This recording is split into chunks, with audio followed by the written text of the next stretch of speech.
how's it going, everyone? Happy New Year's Eve. It's a beauty over here in Southern California. On today's journey, I'll be here in Ontario, right?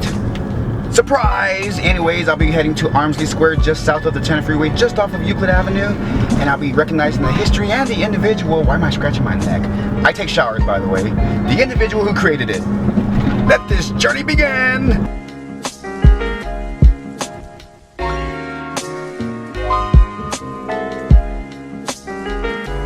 So we're getting closer to the year 2020, now only 2 years away, and we all have a sense of what it may be like. However, the 1920s was a different world here in Ontario, way different from what we know of today.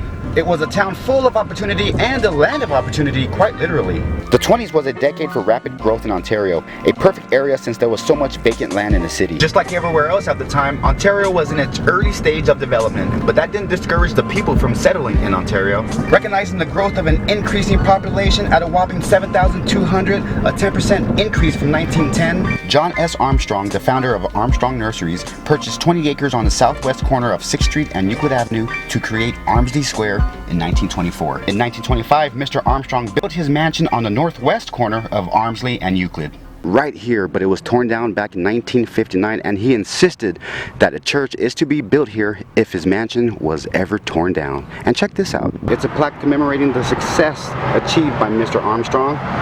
Focus, camera, focus. There it is. Go ahead and pause this portion of the video if you want to read this. And it's very interesting how the name of the street came about. In 1924, Mr. Armstrong placed an ad in a daily report asking anyone to create a name for the subdivision.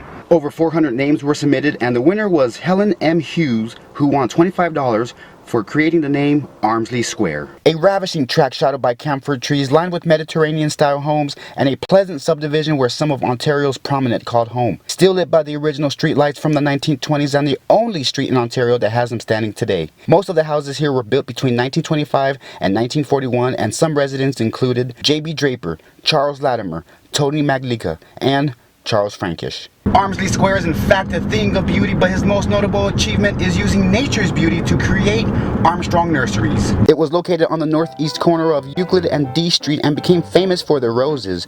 The Charlotte Armstrong Rose, named after Armstrong's wife, won All-American Rose honors in 1942.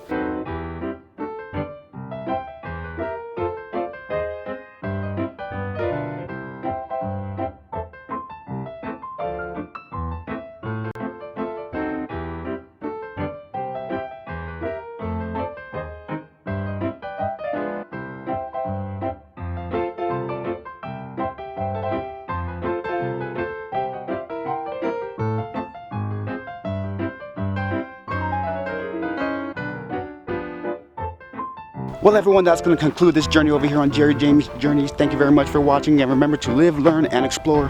Happy New Year, and until the next time, see ya.